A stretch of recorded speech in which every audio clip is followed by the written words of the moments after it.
오늘 성서 본문을 읽겠습니다. 자리에서 일어서시겠습니다. 이사야 44장 3절과 4절, 마태복음 28장 19절과 20절 말씀입니다. 먼저 이사야 43장 3절과 4절입니다. 나는 목마른 자에게 물을 주며 마른 땅에 시내가 흐르게 하며 나의 영을 네 자손에게 나의 복을 내 후손에게 부어주리니 그들이 풀 가운데서 솟아나기를 시냇가에 버들같이 할 것이라. 마태복음 28장 19절과 20절입니다.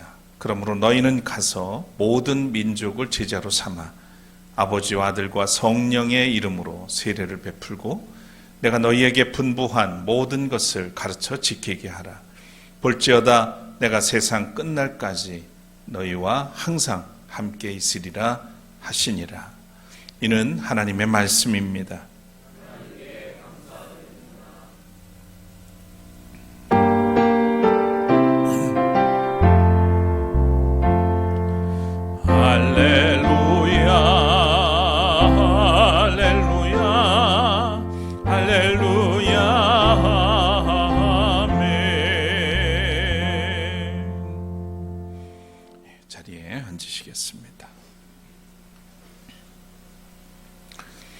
지난 4월 4일이 24절기 중 하늘이 맑아진다는 청명이었습니다.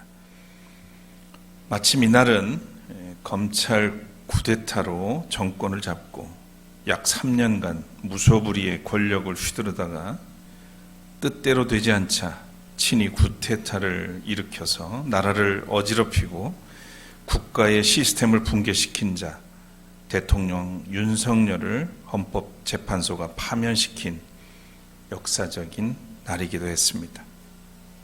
주문, 대통령 윤석열을 파면한다. 얼마나 우리가 간절히 기도하고 소망했던 말이었는지 모릅니다. 3년은 너무 길다. 국민이 견디기 어려운 시간이었죠. 선진국을 후진국으로 만들고 어렵게 일구어온 민주주의를 파괴하여 국민을 배반한 대통령은 파면되어야 마땅합니다. 윤석열 정권의 탄핵은 국민의 승리요 대한민국 민주주의의 승리라고 평가하고 싶습니다. 탄핵된 대통령과 내란 세력에게 반드시 역사적 책임을 묻고 다시는 이런 일이 반복되지 않도록 뿌리를 뽑아내는 일도 우리가 국민이 함께 해야 할 몫입니다. 앞으로도 험난한 여정이 될 겁니다. 그러나 학습된 국민의 저력으로 신속하게 정상화시키리라 확신합니다. 이제야 이 땅에도 봄이 왔습니다. 이제 다시 시작입니다. 60일 안에 대선을 통해 새로운 대통령을 세워야 하고 허물어진 민주주의와 국가 시스템을 보완해야 할 것입니다. 국민이 한뜻 한 마음을 이루는데 우리 그리스도인의 역할이 있을 것이라 생각합니다. 오늘은 감리교회에서 한국 선교 140주년 기념주일이어서 특별히 복음과 선교적 사명에 관한 말씀을 나누려고 합니다. 오래간만에 조금은 밝은 모습으로 예배를 드리는 여러분에게 우리 주님의 격려와 위로 그리고 평화가 깃들기를 축원합니다. 찬양하겠습니다.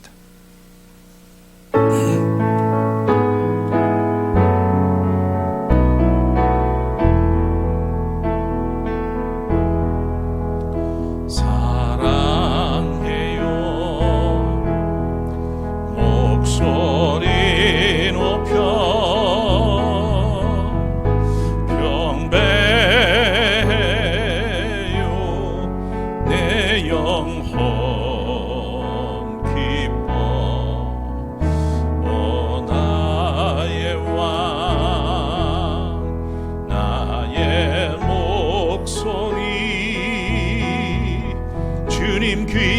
곱게 곱게 울리기. 살아계셔서 변함없이 역사하시는 하나님, 오늘 거룩한 주일 아침 우리를 불러주셨습니다. 같은 주일이지만 우리의 삶의 환경과 상황이 달라질 때마다 우리의 마음과 또 예배하는 자세가 달라지는 것을 경험합니다. 그리스도 안에서 주신 구원의 기쁨과 감격을 가지고 그 자유함을 누리며 사는 우리 모두가 되기를 소망합니다. 때로 잘못된 사고와 잘못된 의식과 잘못된 역사관을 가진 지도자들의 등장으로 나라가 어지럽고 또 불필요한 고난을 겪기도 하지만, 그럴 때마다 하나님은 민중들을 기억하시고 그들의 외침과 기도를 들어주셔서 다시금 새로운 역사를 만들어 가도록 이끌어 주셨습니다. 오늘 우리 시대에 우리가 당한 이 모든 일들 속에서 하나님이 살아계심을, 또 정의로우신 하나님의 역사하심을 경험하고 또 바라봅니다. 하나님을 두려워해야 할 이유를 우리가 다시 한번 깨닫습니다. 오늘도 진정으로 하나님 앞에 나와 예배하고자 하는 우리 모두를 기억해 주시고 성령을 통해서 다스려 주옵소서. 특별히 한국에 복음을 전해 주신 그 은혜를 기억하며 드리는 예배가 되게 하시고, 우리가 함께 주의 말씀을 나눌 때 성령이 이끄셔서 다시금 우리의 사명을, 또 복음의 중요성을 깨닫는 시간이 되게 하옵소서. 부족한 종을 붙드시고 주의 도구로만 사용해 주옵소서. 예수 그리스도 이름으로 간절히 기도드립니다. 아멘.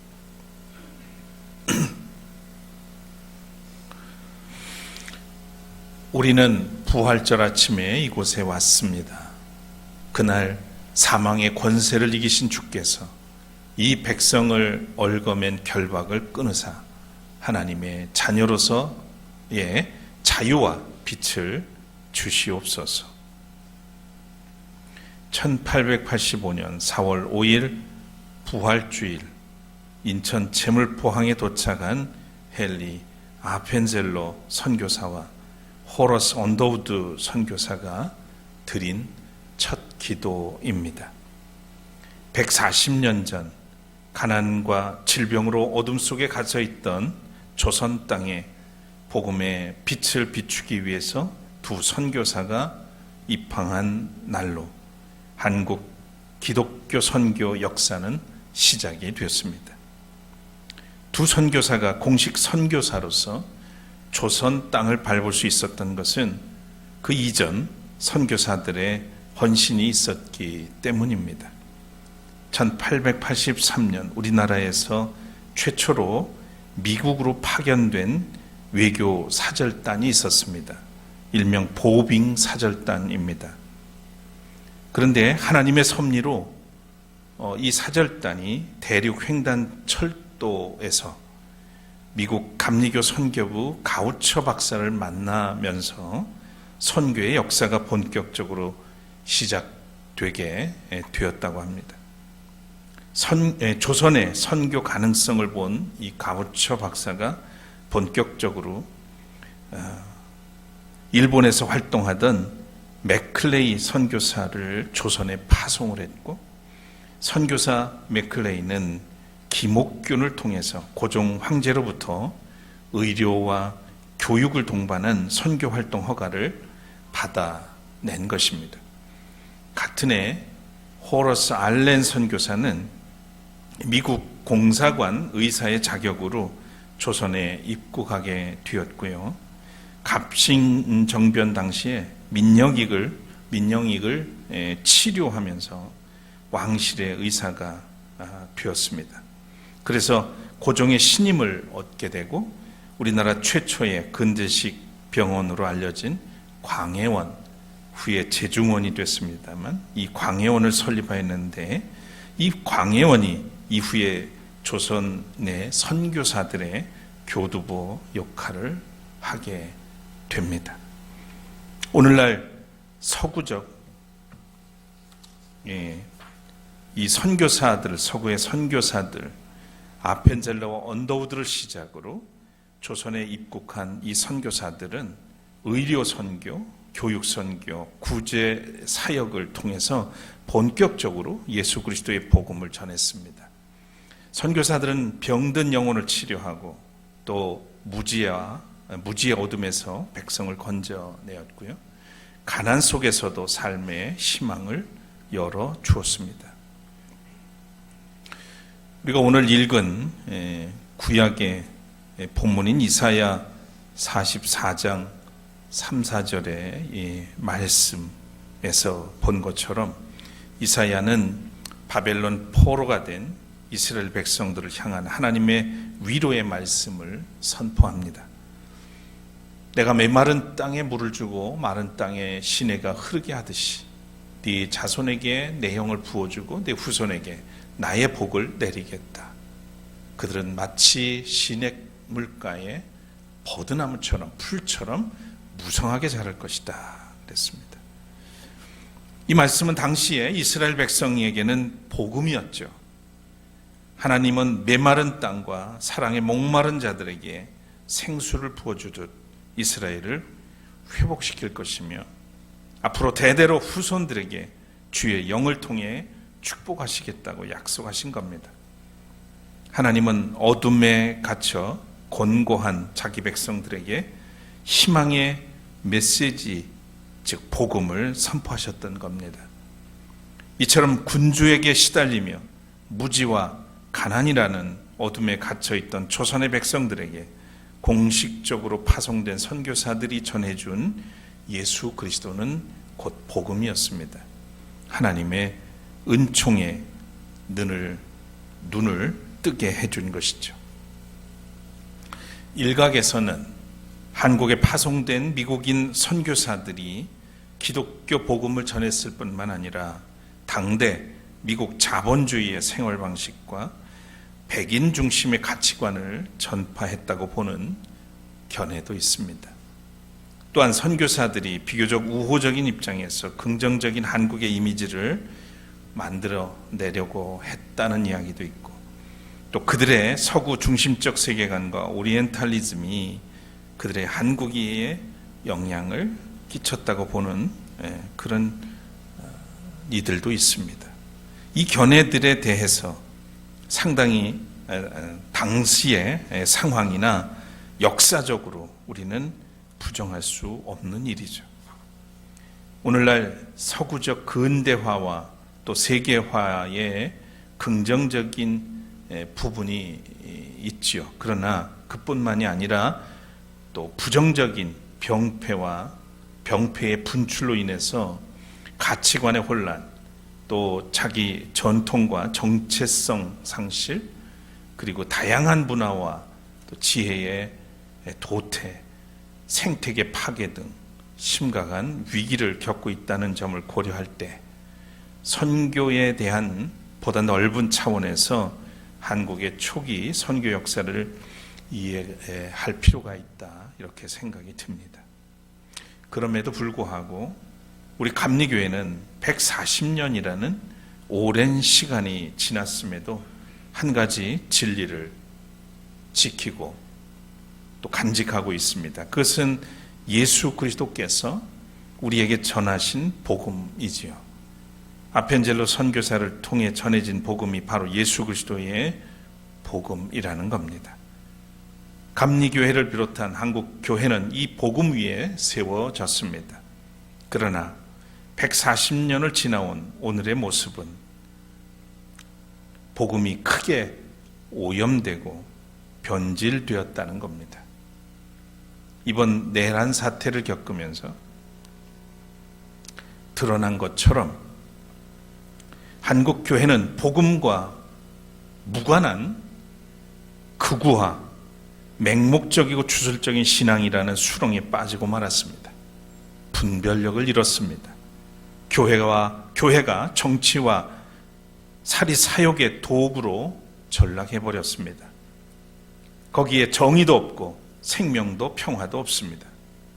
그곳에 사랑이나 복음을 찾아볼 수가 없었습니다. 오로지 저주와 증오와 미움, 그리고 돈과 폭력만 난무했습니다. 안타까운 것은 양심의 가책이나 부끄러움을 느끼지 못하고 수많은 교회가 동조하거나 침묵하고 있다는 것이죠. 그래서 저는 한국 선교 140주년을 기념을 해야 한다면 먼저 복음을 전해주신 하나님께 감사하고, 복음대로 살지 못하고, 그럼에도 불구하고 복음대로 살지 못하고 변질된 교회와 신앙에 대한 성찰과 반성, 그리고 회개가 먼저여야 한다고 생각합니다. 오늘 우리는 선교 140주년을 기념하면서 다시 복음으로, 다시 예수 그리스도에게로 돌아가기를 원합니다. 아펜젤로 선교사가 전한 복음, 예수 그리스도의 복음을 다시 살펴보며 우리의 선교적 사명을 새롭게 다짐하는 그런 의미 있는 주일이었으면 합니다. 예수 그리스도는 우리 인생의 근본 문제를 해결해 주셨습니다. 인간은 누구나 죽음을 맞이합니다. 세상 사람은 이 죽음의 문제를 해결하기 위해서 철학, 과학, 정치, 경제와 같은 다양한 방법으로 삶의 불안을 해결해 보려고 노력해 왔습니다. 하지만 눈에 보이는 물질 문명은 발전시켰으나 끊임없이 찾아오는 죽음과 불안의 문제를 근본적으로 해결하지 못했습니다. 그 이유는 모든 인간에게 죄가 있기 때문이죠. 이 죄는 세상을 만드신 하나님과 같아지려고 하는 인간의 교만과 욕심에서 비롯되었습니다. 아담과 하와가 에덴 동산에서 하나님이 먹으면 죽을 것이라는 하신 그 금단의 열매를 먹은 것, 그것은 하나님과 같아지려는 교만과 욕심 때문이었죠. 결국 그들에게 돌아온 것은 신라곤이었습니다. 하지만 하나님께서는 인간의 죄를 해결하기 위해서 예수 그리스도를 보내시겠다고 약속하셨습니다.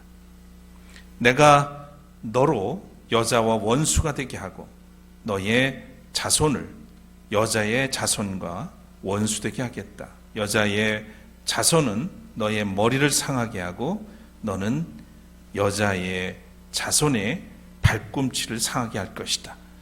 창세기 3장 15절의 이 말씀, 이건 사탄을 향해서 하나님께서 하신 말씀이죠. 이걸 원시복음이라고 합니다. 원시복음, 오리지널 가스펠이라고 그랬어요. 그렇게 신학자들은 부르고 있죠. 하나님은 인간의 이 죄의 문제를 스스로 감당할 수 없음을 아시고 이 근본적인 문제를 영원히 해결하기 위해서 구원의 계획을 세우신 겁니다. 이 구원의 계획은 곧 예언자들을 통해 구체적으로 예고하셨습니다. 곧 태초부터 계신 하나님의 아들 예수 그리스도를 이 땅 가운데 보내시는 것이었죠. 예수 그리스도의 오심은 죄 가운데 빠져있는 인간을 구원하기 위해서 그분 자신이 우리와 같은 육신을 입으신 겁니다. 예수 그리스도께서 오신 유일한 이유는 인간의 죄를 영원히 해결하기 위한 것입니다. 따라서 우리는 그분을 믿는 믿음으로 죄에서 벗어나 의로운 사람이 됩니다. 우리가 스스로 의지적으로 의로워질 수는 없습니다. 주님의 그 십자가의 은혜가 없이는, 그 믿음 없이는 우리는 의로운 사람이 될 수 없죠. 우리의 공로로 의로운 사람이 되는 게 아닙니다. 하나님의 은혜로 의로운 사람이 됩니다. 예수 그리스도는 우리 인생의 근본 문제를 이렇게 해결하셨습니다. 죽음과 죄의 문제를 해결하신 것이죠. 또 예수 그리스도는 구원의 능력이 있습니다. 우리는 죄로 인해서 멸망하는 인생이었지만 하나님의 구원의 계획에 따라 사랑과 은혜의 대상이 되었습니다. 예수 그리스도는 완전한 희생 제물이 되어 우리의 죄를 대신하여 속량 제물이 되셨습니다. 예수님은 우리의 죄값을 대신하여 고난받으시고 십자가에 달리셨죠. 주님은 십자가에서 다 이루었다 하셨습니다. 예수님은 사망 권세를 물리치고 다시 살아나셨습니다. 죽음에 영원히 갇히신 분이 아니라 다시 살아나셨습니다. 그래서 산 소망이 되셨죠. 수많은 사람이 주님의 부활을 목격했고 제자들은 예수 그리스도를 직접 만나 부활하심을 보았고 또한 체험했습니다. 부활하신 주님은 우리의 구원자이십니다. 부활하신 예수 그리스도 안에 있는 능력, 그게 뭘까요? 그것은 예수 그리스도께서 죽은 사람들 가운데서 살아나셔서 잠든 사람들의 첫 열매가 되신 겁니다. 그리고 그 영광은 영원무궁하다고 성경은 말합니다. 또 두 번째로 예수 그리스도를 믿는 우리는 모든 죄와 사망에서 해방됩니다. 몸이 썩지 않을 것을 입어야 하고 죽을 몸이 죽지 않을 것을 입어야 한다고 고린도서에 말씀합니다. 이처럼 우리 몸은 죽지만 썩지 않을 것을 입고 죽지 않을 것을 입기 때문에 우리는 이 땅에서도 모든 고통과 질병으로부터 결국은 해방될 것입니다. 그리고 하나님의 자녀가 되는 권세를 우리에게 주셨습니다. 하나님의 자녀는 이 세상을 사랑의 힘으로 품고 나갈 수 있는 힘이 있죠. 뿐만 아니라 하나님의 자녀는 늘 하나님과 동행하기 때문에 그 안에서 평강을 누리게 됩니다. 이런 능력이 바로 예수 그리스도의 부활의 그 능력 안에서 우리에게 주어졌다는 겁니다. 더 있습니다. 우리는 이 세상에서 때로는 넘어지고 질그릇처럼 깨지기 쉬운 그런 육체를 가지고 삽니다. 하지만 우리는 예수 그리스도라고 하는 값진 보물, 그분을 품고 살죠. 그분 안에 삽니다. 사방에서 우리를 공격하더라도 망하지 않는 이유는 예수 그리스도의 생명이 우리 안에 있기 때문입니다. 예수님은 우리에게 또한 성령으로 우리를 돌보십니다. 또 돕습니다. 성령께서는 세상을 이기는 지혜와 힘을 우리에게 공급해 주시고 또 진리를 따르도록 분별력과 영적 권세도 줍니다. 자, 이렇게 예수 그리스도는 구원의 능력입니다. 우리가 예수 그리스도를 믿을 때 이 험악한 세상에서 우리도 구원의 능력을 발휘하게 됩니다. 믿음이 없이는 그 능력을 발휘할 수가 없어요. 우리가 뭔가 믿음 안에 살면서 이런저런 일들을 하면서도 스스로 경험할 때가 있죠. 그걸 다 명확하게 셀 수는 없지만 순간순간 내가 구원받은 하나님의 자녀로서 이전에는 갖지 못했던 어떤 그런 능력들을 발휘하게 돼요. 놀라운 일들을 행하게 됩니다. 이렇게 예수 그리스도 안에서 우리는 그런 은혜를 누리며 살고 있습니다. 자, 그렇다면 이제 우리가 이 복음, 예수 그리스도 안에서 주시는 구원을 얻고 그 구원의 능력으로 해야 할 일이 무엇일까요? 첫째는 선한 싸움을 싸우는 겁니다. 싸우는 거 별로 좋지 않죠. 그런데 모두와 더불어서 사랑하며 살아야 되지만 세상에는 악한 존재들이 있어요. 악한 세력이 있어요. 우리를 무너뜨리려고 하는 그런 자들이 있단 말이죠. 그런 세력이 있어요. 싸우지 않을 수가 없어요. 그렇지 않으면 견딜 수가 없고 우리가 끝내 하나님이 주시는 그 생명과 구원을 얻을 수가 없어요. 그래서 필연적으로 싸워야 합니다. 우리의 싸움은 세상에 있지 않습니다. 하나님의 자녀는 혈과 육을 상대로 하는 것이 아니라 영적인 싸움을 싸워야 합니다. 유혹을 물리치고 세상 속에서 믿음을 지켜나가기 위해서 영적 싸움을 피할 수가 없습니다. 믿음은 구원에 이르게 할 뿐만 아니라 세상을 이길 수 있게 합니다.